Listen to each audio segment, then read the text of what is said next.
कि संविधान खतरे में, उस पर एक और तड़का लग गया अमित शाह के द्वारा बाबा साहब के विवाद बयान देकर। दोनों एक ही सिक्के के चट्टे बट्टे हैं, दोनों संविधान विरोधी हैं। ऐसा नहीं है कि कांग्रेस संविधान का समर्थन करती है और बीजेपी संविधान का समर्थन करती है, दोनों संविधान विरोधी हैं।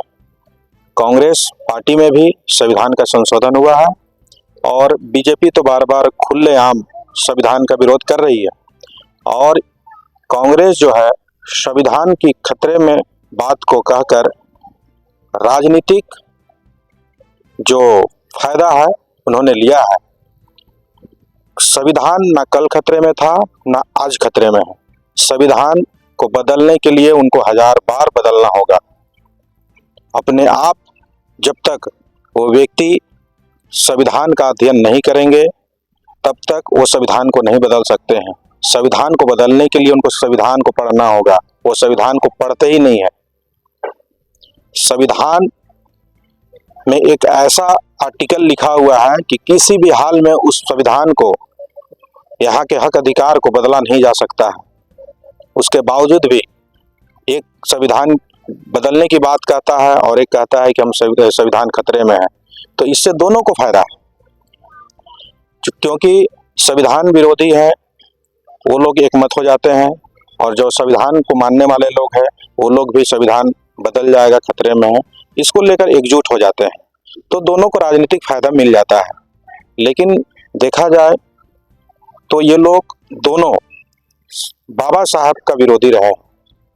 बाबा साहब को मानने वाले दोनों नहीं हैं। अगर मानने वाले होते तो बाबा साहब ने जो संविधान लिखा है, जो उनकी विचार थी, जो करना चाहते थे, वो काम दोनों पार्टी कर सकती थी। क्योंकि दोनों केंद्र में कुछ कांग्रेस पार्टी ज़्यादा रही है, बीजेपी का कार्यकाल थोड़ा कम है, लेकिन केंद्र में दोनों पार्टी ने सत्ता में रहा है। और सत्ता में रहते हुए अगर इतना ही हितैषी कांग्रेस भी होती और बीजेपी तो खुलेआम विरोध कर ही रही है, तो हमें लगता है कि स्थिति आज यहाँ SC ST OBC की नहीं होती। यहाँ पे बीजेपी ने वन नेशन वन इलेक्शन की बात कर रही है, लेकिन हम कहते हैं कि वन इलेक्शन ठीक है, लेकिन वन एजुकेशन अगर हो जाए, वन सिलेबस हो जाए, वन कंपटीशन हो जाए, तो हमें लगता है कि बाबा साहब का सपना साकार हो सकता है। यहाँ पे ये लोग बात नहीं करेंगे कि वन कंपटीशन होनी चाहिए, वन एजुकेशन होना चाहिए, वन यहाँ पे आपका सिलेबस होना चाहिए, इस पर बात नहीं करेंगे। अगर ये लोग बाबा साहब को मानते हैं, कांग्रेस पार्टी भी मानती है, तो इन तीनों चीज़ को लागू करे। चूंकि विपक्ष में है और विपक्ष का बहुत बड़ा रोल होता है। अगर चाह लेंगे कांग्रेस पार्टी कि one education, one syllabus, one competition हो, तो निश्चित रूप से हम चाहेंगे कि बाबा साहब के वो अनुयायी हैं, बाबा साहब को मानने वाले हैं। अगर ये तीनों नहीं करते हैं तो हम कांग्रेस को भी मानते हैं कि कांग्रेस भी बाबा साहब का विरोधी है। लगातार देश में अधिकतर शासन कांग्रेस की रही और 76 बार संविधान को बदला गया। बीजेपी कहती है हम संविधान को जनता के हित के लिए संशोधन कर रहे हैं, और कांग्रेस बदलती है तो अपने स्वार्थ के लिए बदलती है। देखिए, कांग्रेस भी अपने हित के लिए संविधान संशोधन किया है और बीजेपी भी अपने स्वार्थ के लिए संविधान को संशोधन करना चाहती है। यहाँ SC ST का जो हक अधिकार है उसे खत्म करना चाहती है। यहाँ निजीकरण व्यवस्था किसने लाया? निजीकरण बिल किसने लाया?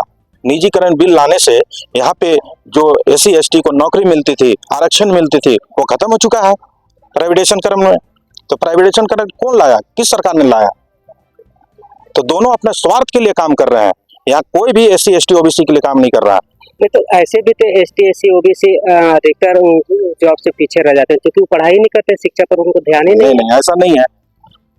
तो फिर एकलव्य नहीं, ये देखिए, आप ये कह सकते हैं एकलव्य कमजोर नहीं था। एकलव्य की अगर कहानी आप पढ़ेंगे तो उसका उदाहरण मैं अभी का यूनिवर्सिटी में देना चाहता हूं कि पहले एकलव्य का अंगूठा काटा गया था द्रोणाचार्य के द्वारा, और आज यूनिवर्सिटी में SC ST OBC के लोगों का नंबर काटा जाता है। मानसिकता वही है, मानसिकता बदला नहीं है, सोच बदला नहीं है। आप देखिएगा तो लिखित जो एग्जाम होती है SC ST के लोग मेरिट में आते हैं, लेकिन इंटरव्यू में वही 0 में आ जाते हैं। तो इसमें आप क्या कहेंगे? मैं एक उदाहरण बता देना चाहता हूँ। जो लोग तैयारी करते हैं, कंपटीशन की तैयारी कर रहे हैं, इंटरव्यू में गए होंगे, उनको बहुत अच्छी तरह से मालूम होंगे, और वो अगर चैनल को देख रहे होंगे तो वो बहुत अच्छी से जानते होंगे, अच्छी तरह से जानते हैं। अगर इंटरव्यू में वो मेरिट में आए हैं, SC ST के लोग, OBC के लोग, तो इंटरव्यू में जब जाते हैं ना, तो उनसे पूछा जाता है नाम क्या है। अगर नाम से उनकी जाति पहचान नहीं होती है तो उनका पिता का नाम पूछा जाता है। पिता का नाम से अगर कंफर्म नहीं होता किस जाति का है, तो उनको पूछा जाता है कि दादाजी का क्या नाम है। और जैसे दादाजी का नाम पता चलता है, जाति निश्चित रूप से आ जाता है। और जैसे जाति का उद्भेदन होता है, उसी हिसाब से उसे इंटरव्यू किया जाता है, और उससे के बाद उससे पूछा जाता है कि अमेरिका का 12वां राष्ट्रपति कौन था। अब हमको बताइए कि एक व्यक्ति 12वां राष्ट्रपति अमेरिका का बता सकता है?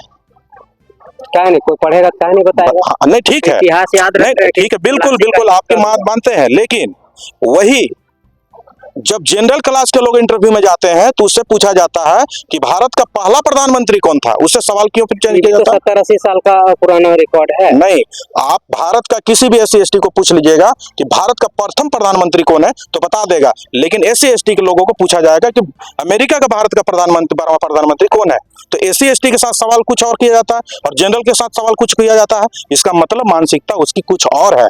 यहाँ के लोगों को भागीदारी और प्रतिनिधित्व से रोकना चाहते हैं।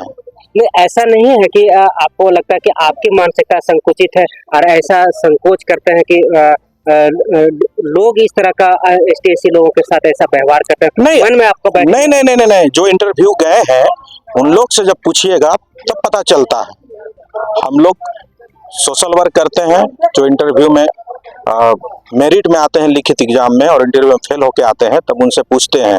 और कई लोगों से हम लोग चर्चा करते हैं, क्योंकि हमारा SC ST जनरल सभी से हमारा संपर्क है और सभी से पूछा जाता है, तो हम लोग कैलकुलेशन करते हैं कि आपसे कुछ सवाल किया गया, उनसे कुछ सवाल किया गया, तो इसका मतलब है कि उससे घेरना चाहते हैं। अभी की डेट में किसी भी क्षेत्र में आप देख लीजिए, SC ST कहीं कमजोर नहीं है, बस उसे रोकना उनकी मानसिकता है। अगर उनसे जगह मिला जाए, किसी क्षेत्र में चले जाइए, चाहे आप एजुकेशन में चले जाइए, सांस्कृतिक में चले जाइए, खेल में चले जाइए, प्रतिभा की झारखंड या भारत के लोगों में कोई कमी नहीं है। उसको मौका नहीं दिया जाता, उसे रोका जाता है। आप बता दीजिए ना कितने खिलाड़ी SC ST के लोग हैं, या OBC के लोग भी हमको लगता है कि नहीं होंगे। तो ये एक रोकने का उनका प्रयास है। ये जो अभी जो संसद में कोहराम मचा हुआ है कि ये बाबा साहब को ये अपमान कर दिए, क्या कांग्रेस के मुंह से ये बात अच्छा लगता है? देखिए, कांग्रेस भी जान चुकी है कि बिना बाबा साहब का नाम लिए हुए हम पार नहीं कर पाएंगे, क्योंकि यहाँ पे SC ST OBC के लोग जान चुकी है कि बाबा साहब ने हमें क्या दिया है। तो इसलिए बाबा का साहब के नाम से सब राजनीतिक करना चाह रहे हैं, लेकिन बाबा साहब का जो सपना था, वो सपना को स्वीकार कोई नहीं करना चाहते हैं। बता दीजिए ना कि जाति आधारित जनगणना क्यों नहीं कर रहे हैं? तो ना BJP कर रही है, ना कांग्रेस। बाबा साहब ही तो जाति गणना के विरोध थे। कौन बोलता है?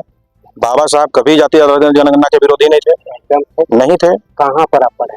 जाति आधार आप आर्टिकल पढ़ लीजिए। कौन सा आर्टिकल? आप 340 पढ़ लीजिए, OBC का पहला जिक्र है। 341 पढ़ लीजिए, SC का है। 342 पढ़ लीजिए, 300 ST का है।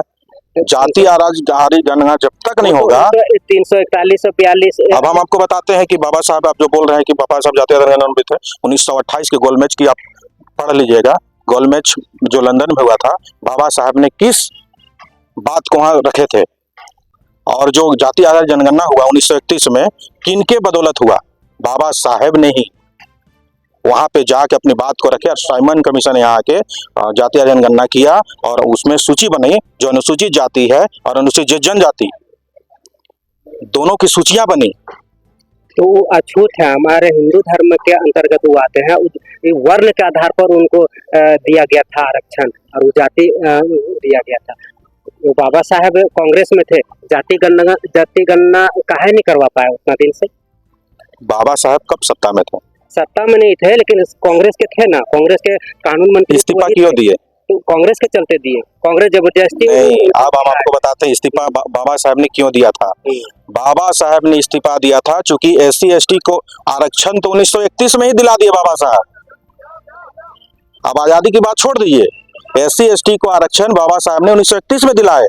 और जब आप कांग्रेस पार्टी की बात कर रहे हैं, सत्ता की बात कर रहे हैं, तो OBC आरक्षण को लेकर नहीं लागू करना चाहती थी, तब जाके बाबा साहब ने इस्तीफा दिया था। हिंदू कोड बिल को लेकर इस्तीफा दिया था।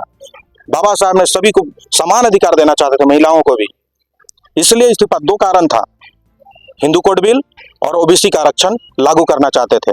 अच्छा, लगातार ये आवाज उठ रही है कि संविधान खतरे में है। वास्तविक में लगता है कि संविधान खतरे में है? अगर मनुवादी व्यवस्था के लोग अगर सत्ता में रहेंगे तो निश्चित रूप से संविधान खतरे में होगा। अच्छा, मनुवादी से क्या दिक्कत है आपको? मनुवादी से यह दिक्कत है, मनुवादी का धारा जो ढांचा चिका हुआ है इक्वल नहीं है, स्टेगल है।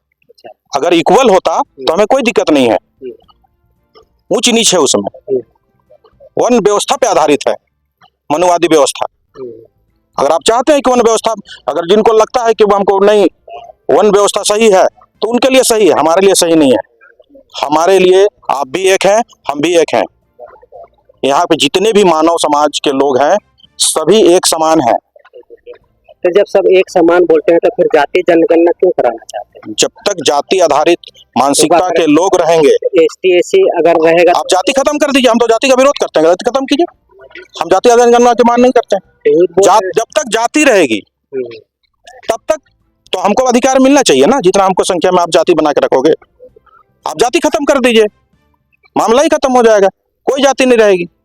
आप खत्म कर दीजिए ना, काहे मांग करेगा कोई। लेकिन जब तक जात होगा तब तक हमको उस अधिकार मिलेगा। अगर हम 10% तो 10% हमको मिलना चाहिए। मेरा नाम अवधेश बैठा, बहुजन समाज पार्टी रांची जिला अध्यक्ष।